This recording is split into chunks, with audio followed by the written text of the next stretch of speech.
You wanted the best. You've got the best podcast. The hottest podcast in the world. The Chris Voss Show, the preeminent podcast with guests so smart you may experience serious brain bleed. The CEOs, authors, thought leaders, visionaries, and motivators. Get ready. Strap yourself in. Keep your hands, arms, and legs inside the vehicle at all times, because you're about to go on a monster education roller coaster with your brain. Now, here's your host, Chris Voss. Hi, folks. It's Voss here from thechrisvossshow.com, thechrisvossshow.com. Welcome to the big show, my family and friends. The Chris Voss Show podcast, the family that loves you but doesn't judge you, at least not as harshly as, I don't know, your mother-in-law at this upcoming Thanksgiving dinner. People are going to be listening to this 10 years from now going, it's not close to Thanksgiving, Chris. Anyway, guys, it is right now in 2023 is recording this device. And, of course, we encourage you to please, for the love of God, don't make me beg. Please refer to the show to your family, friends, and relatives. Go to iTunes and give us a 5-star review over there. Goodreads.com/Chris Voss. LinkedIn.com/Chris Voss. YouTube.com/Chris Voss. And we're starting to get cool over there at Chris Voss 1 on the Tickety-Talkety, or whatever the kids call it nowadays. I think it's called TikTok, actually. There's no Tickety-Talkety, Chris. Whatever. It sounds like tickety-talking to my 55-year-old ancient brain, but that's another problem. Get off my lawn. Anyway, no, kids are always welcome on my lawn from TikTok. I should probably say that now that they seem to be liking the show, or at least the intro for that matter. And we have the perfect target for this audience as well on today. We have an amazing gentleman, and his new book comes out tomorrow, September 5th, 2023. Josh Sundquist joins us on the show today. He's a multi-book author, and this is an adapted for young readers version of his book, Just Don't Fall. And it's called Just Don't Fall, adapted for young readers, a hilarious true story of childhood cancer and Olympic greatness. So we're going to have a lot of fun, be inspired, and learn a lot of really cool things. And the kids better like it, because this is a book that's adapted for young readers. Josh Sundquist is a Paralympian, a comedian, and internet creator. He is the author of the national best-selling book, Just Don't Fall, the novel Love and First Sight, the Yay memoir, We Should Hang Out Sometime,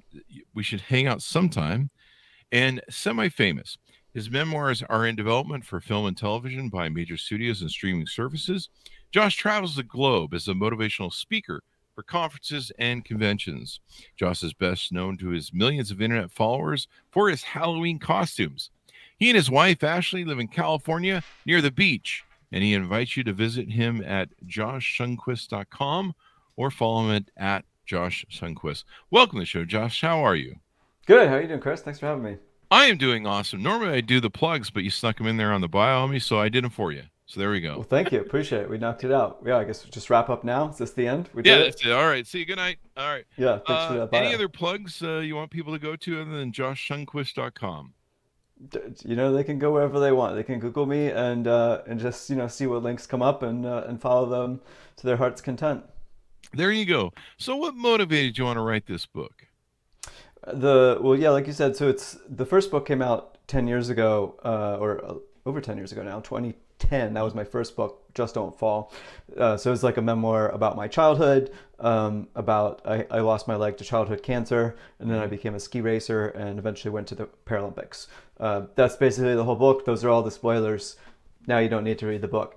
But that's what the book was. And then this one came about mostly because during the pandemic, I had the chance to write and produce a streaming series inspired by the book / inspired by my life for Apple TV Plus, like a family comedy called Best Foot Forward. And that, the target audience of that show was like 8 to 12-year-olds. And so I went to my publisher and I was like, hey, there's a TV show now. But like the original book was like a kind of for adults. What if we did like a version of the book for the same audience demographic? And so that's kind of how it came about. And I guess I was motivated to do it just because, I like reading and, and reaching people with my stories. And here's a new new group of people who hasn't read my stories yet. So now they will tomorrow. There you go. Awesome sauce. So, and Just Don't Fall was originally a huge hit and a national bestseller. And of course, it ended up on Apple Plus TV. And so it's great. You're reaching a new audience. Young people now, they've kind of gone through some hard times with COVID and schooling and, COVID schooling and all sorts of weirdness over the last few years. So everybody needs about as much inspiration as they can possibly get at this point in time. You think? Yeah, I think I think we can all probably always benefit from some. I softballed that one up to you. I really doubted you were going to say no. People don't need any of that. Yeah, well, I guess I should have said yes, and that's why they should buy my book. Oh, there you go. From wherever books are sold, including audiobooks and ebooks. Insert cash register sound board here. So tell us about your history. People who aren't familiar with your hero's journey, going through growing up, and what you experienced and what got you here. Well, like I mentioned, I had this bout with cancer as a child, which, as one might imagine, certainly affected the trajectory of my life, because I also lost my leg at the time due to How old cancer. were you? I was 9. So I was 9. I was on chemo for a year. And while I was still on chemo is when I learned how to ski. I'd never skied before, but I loved skiing right away.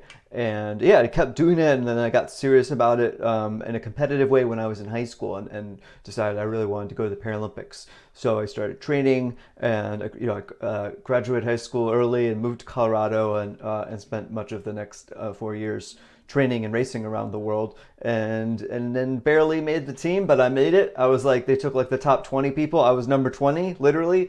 So I was delightfully surprised that I got on the team, which was my goal. And so I got to go and compete there. It was cool. My parents came and watched. It was really, really special. And then I wrote that book, but today, these days, my day job, so to speak, is I give motivational speeches. I do some stand-up comedy. Obviously, as we've discussed, I've written some books and did a TV show. I make a lot of internet videos. I don't know. Those are most of the things, I guess, that I do. Occasionally act. I was just I'm in a streaming series on Netflix that just came out 3 weeks ago, where I voice one of the lead characters. It's an anime about some teenagers who pilot giant robots to fight aliens. It's very cool. It's called Mech Cadets. Oh, there you go, man. You're doing everything, and now you're on the Chris Voss Show. So this is it. This is the pinnacle. So I can retire finally. There you go. My parents will be proud of me. And well, I'm not sure after this show they'll be proud of you, but that's another story. They'll be the Chris Voss Show. We'll see what they think. Yeah, they'll throw rocks. I'll let you know. I'm sure they're wonderful. But hopefully they sign up to subscribe. So thanks, Mom and Dad.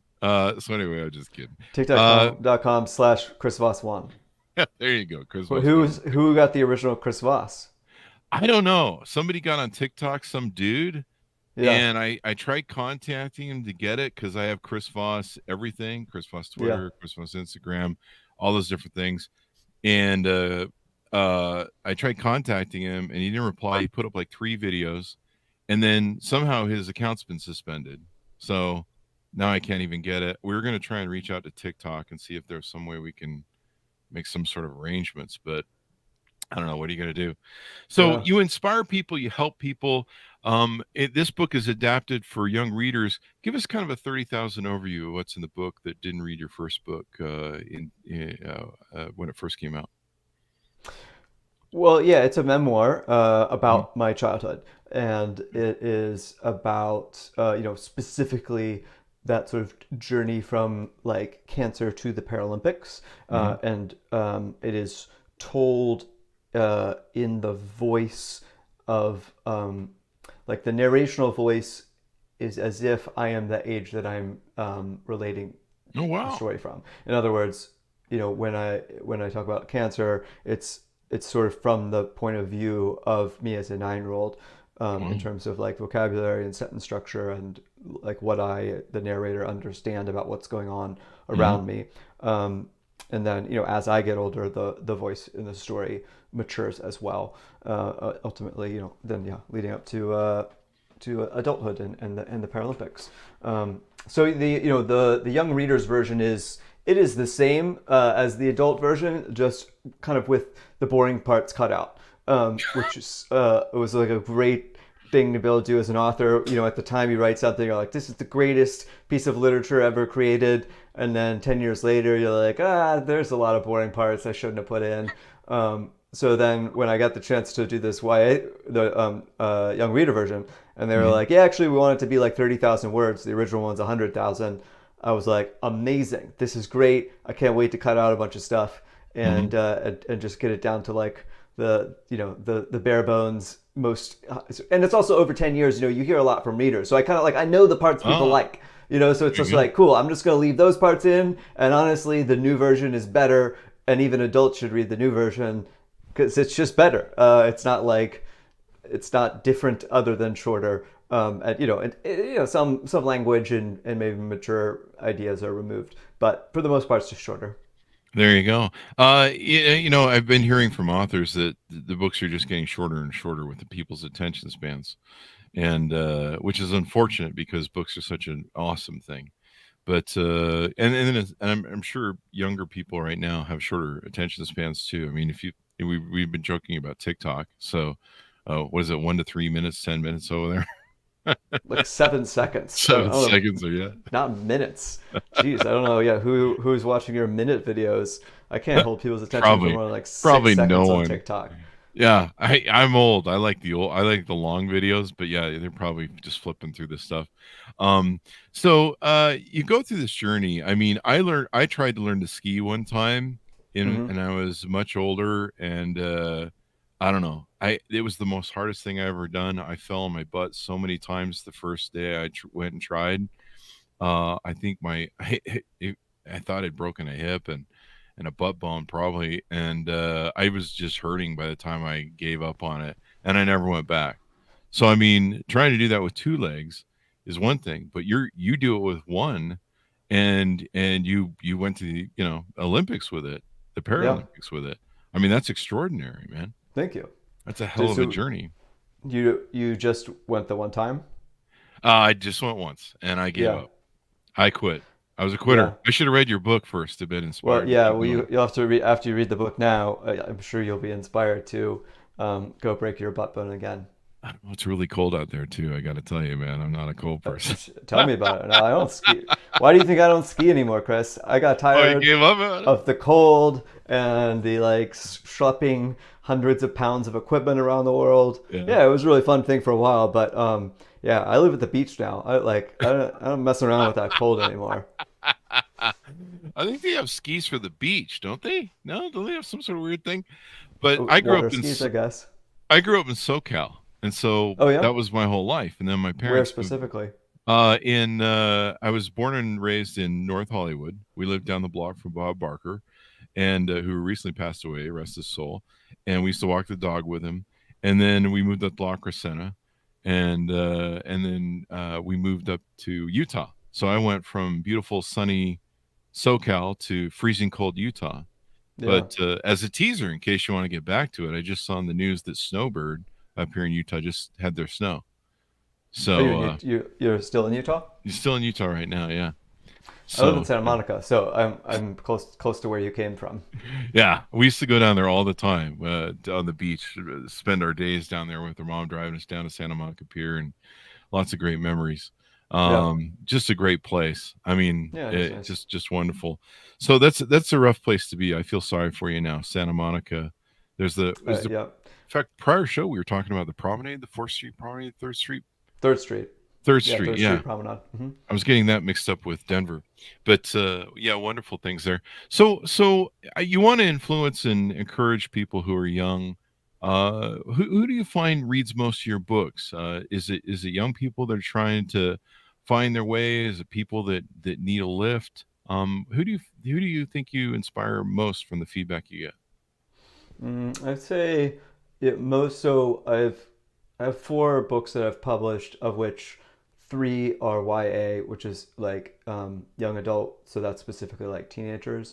So Okay. so teenagers read my books more than any other group, because the books I've written are for teenagers. Mhm.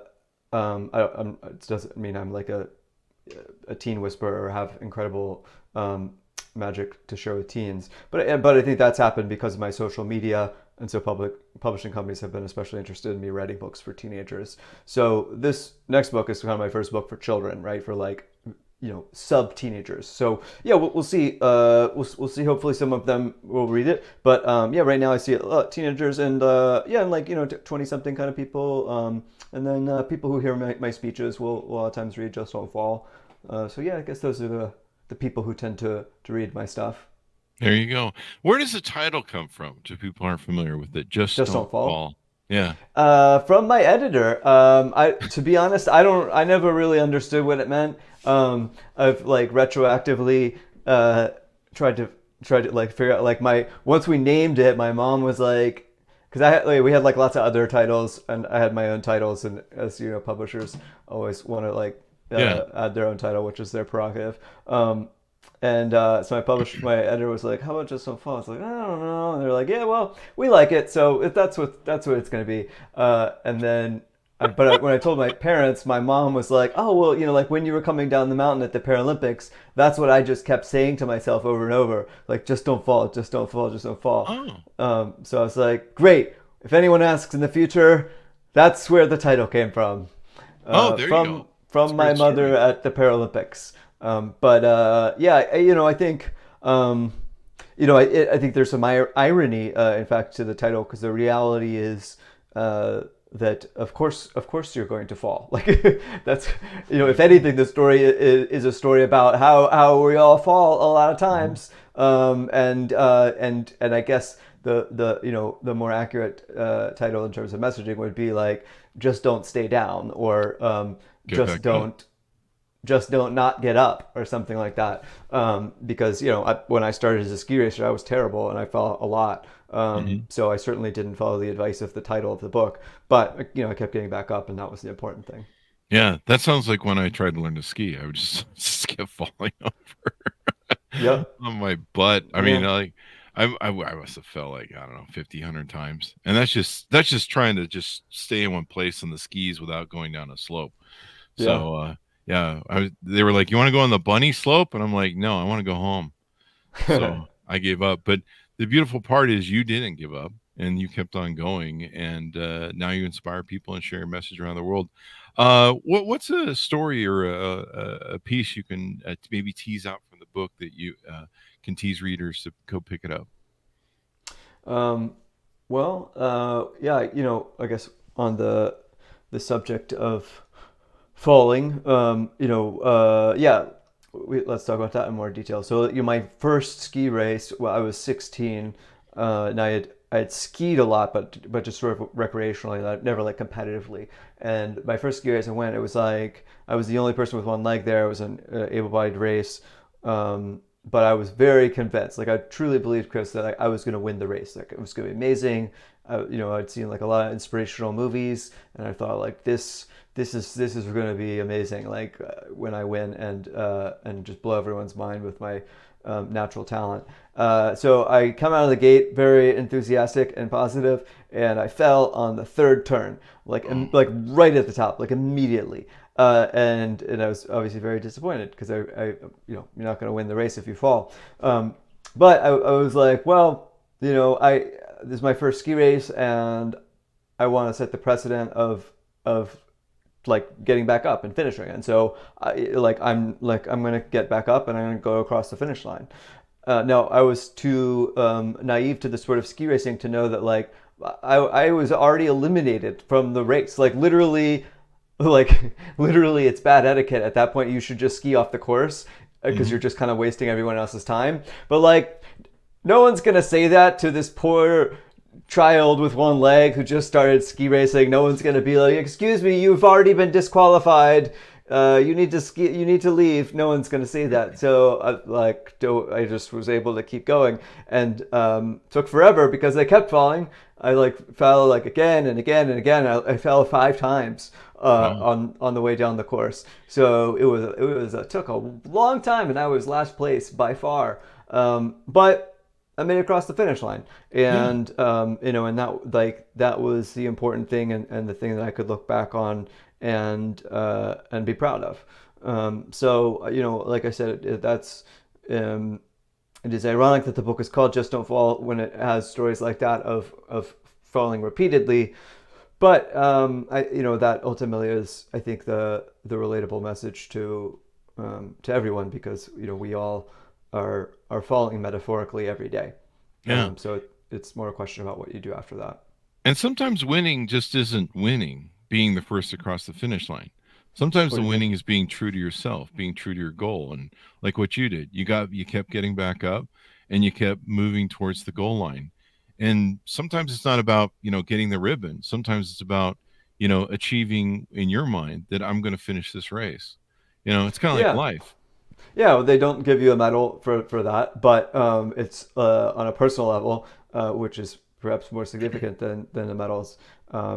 That can be a victory, and that certainly felt like that in a lot of ways for me in that particular race. There you go. I was reading. I'm currently in the middle of reading David Goggins' Never Finished, and he tells this story about how he does I think it's a 240-mile race run. Yeah, and it ends up going bad. Some of his health becomes an interference. They go off course, and he ends up having to, I think, give up the race and go home to the hospital where there's maybe 70 miles left in this race. And he gets healed up in the hospital. They get him all set up straight, get his medication right. He goes home, is asleep in the hotel room, wakes up in the middle of the night and asks his wife, "Hey, how many days do we have to finish that 70 miles?"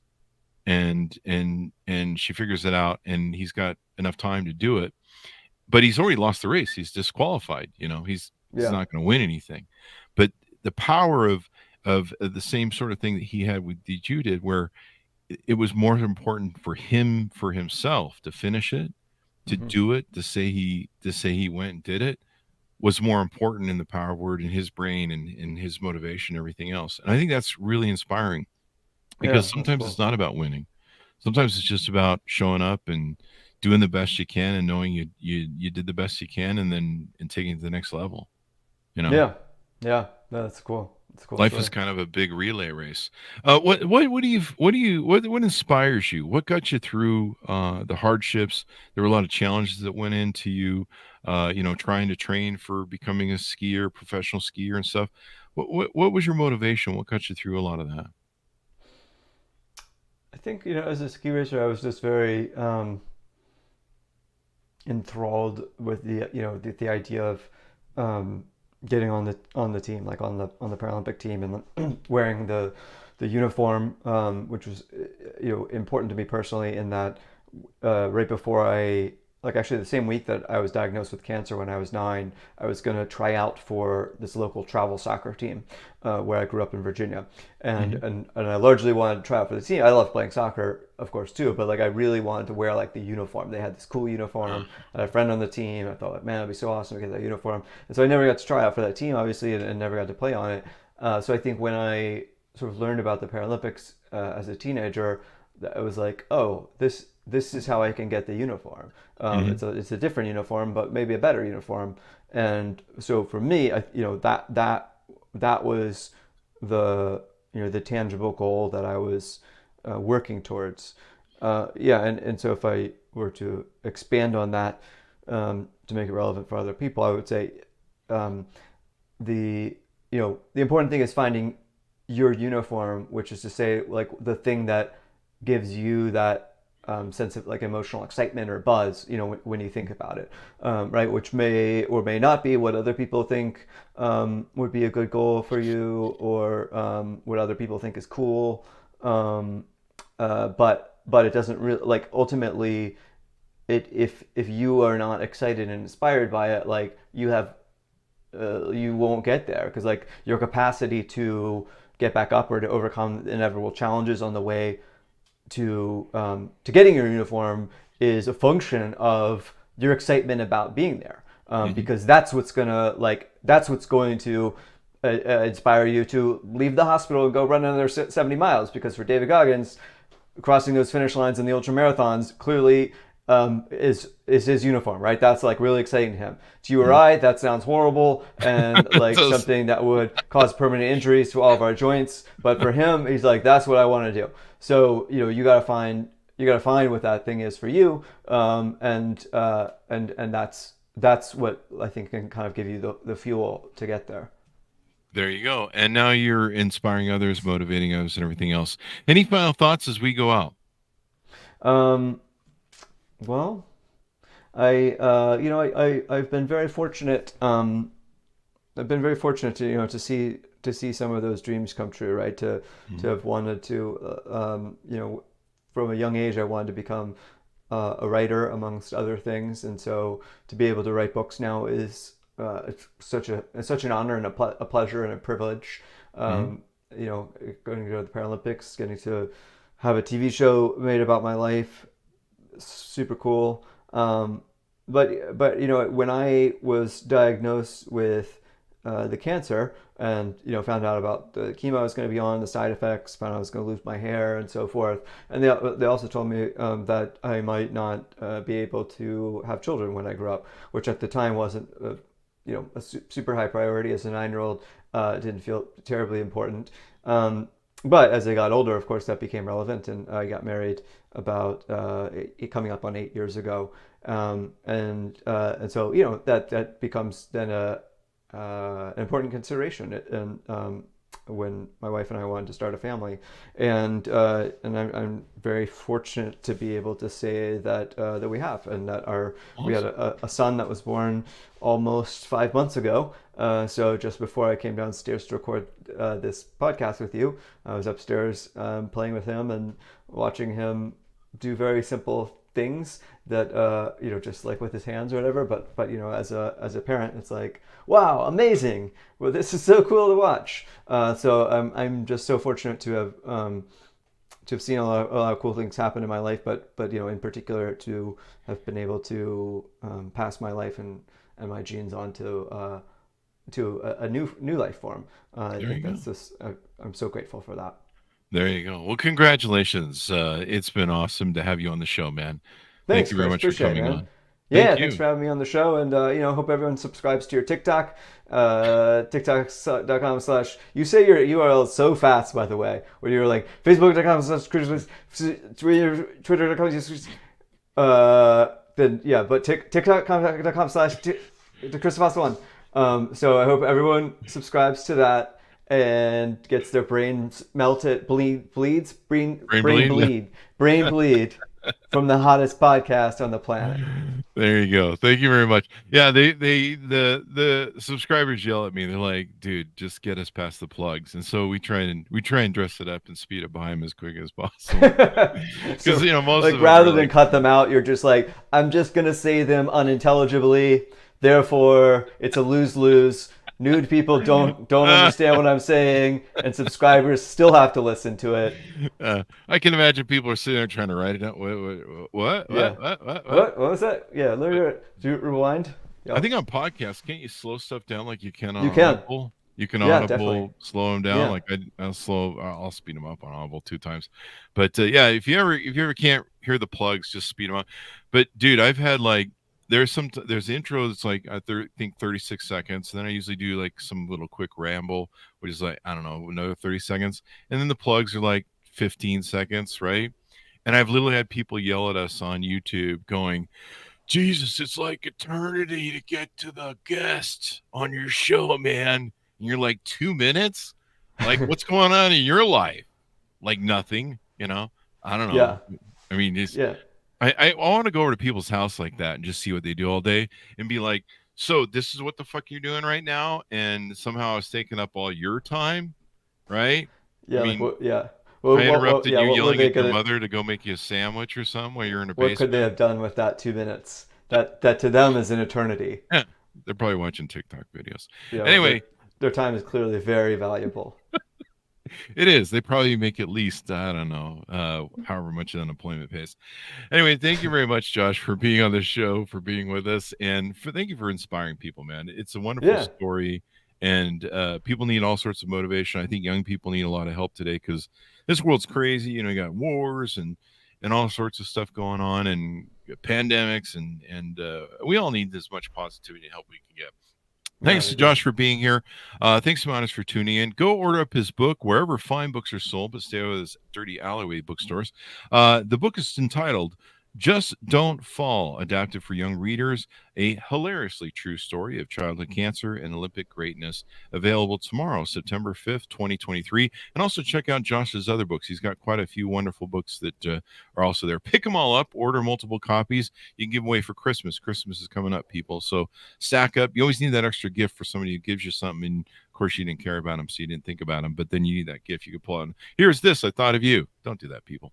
Anyway, guys, thanks for tuning in. Be good to each other. Stay safe, and we'll see you guys next time.